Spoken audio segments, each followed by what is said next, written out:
falasi. Falasi bermaksud kesilapan dalam penaklukan atau logik, iaitu hujah yang nampak logik atau menyakitkan tetapi sebenarnya salah atau mengelirukan. Falasi sering digunakan secara tidak sedar dalam perbincangan atau secara sengaja untuk memanipulasi dan menyesatkan orang lain. Terdapat 10 jenis falasi yang disebut dalam falsafah dan isu semasa, iaitu falasi kejahilan, falasi ad populum, falasi post hoc ergo propter hoc, falasi ad hominem, falasi klise, falasi domino, falasi hitam putih, falasi kepercayaan, falasi enthusiasm, dan falasi stereotype.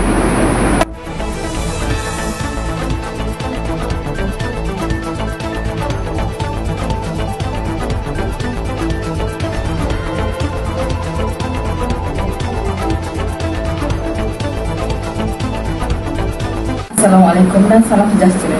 Kita beralih kepada segmen pendidikan dan intelektual.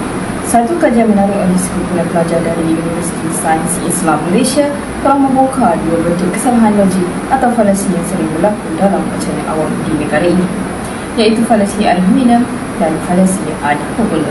Laporan ini merupakan tugasan kursus falsafah dan isu semasa oleh pelajar kuliah KAE dan mengetengahkan bagaimana kedua bentuk falasi ini memberi kesan besar terhadap cara kita berfikir dan membuat keputusan. Falasi pertama yang dianalisis adalah falasi ad hominem, iaitu serangan terhadap individu berbanding isi hujah yang dibentangkan. Contohnya, apabila YB si Syukri membincangkan perlunya pendidikan sains yang menyeluruh, ada pihak yang menolak hujah beliau bukan dengan fakta tetapi dengan mengarah kelayakan beliau sebagai bukan guru.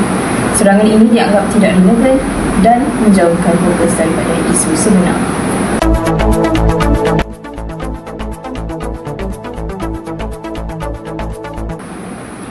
Sebaliknya, fakta menunjukkan bahawa pendidikan seks yang komprehensif terbukti mengurangkan kehamilan remaja dan penyebaran maklumat tidak sahih. Di Belanda misalnya, kadar kehamilan remaja adalah antara yang terendah di dunia.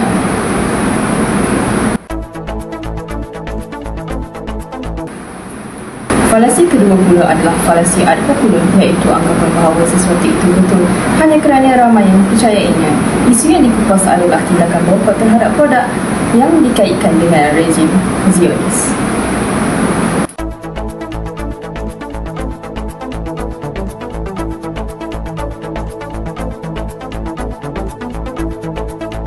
Pelajar mendapati ramai yang menyokong boikot bukan berdasarkan fakta tetapi hanya kerana ia menjadi trend.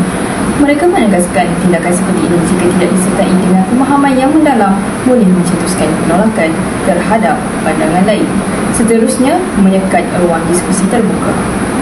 Menurut fakta yang dibentangkan, boikot yang berasaskan ilmu dan strategi jangka panjang sememangnya memberi kesan dari tekanan ekonomi kepada peningkatan kesedaran masyarakat. Dari penyelidikan fakta hingga penulisan analisis dan ulasan kritikal, mereka menyeru agar masyarakat Malaysia lebih peka terhadap cara kita bekerja dan tidak mudah terpengaruh dengan emosi atau majoriti. Dengan membina budaya berfikir secara kritis, kita bukan sahaja memperkukuh hujah, malah memupuk masyarakat yang lebih rasional, adil dan beretika. Dari Universiti Sains Islam Malaysia, inilah laporan khas kami mengenai falasi dalam pemikiran. Saya Aida Aisyah. Assalamualaikum.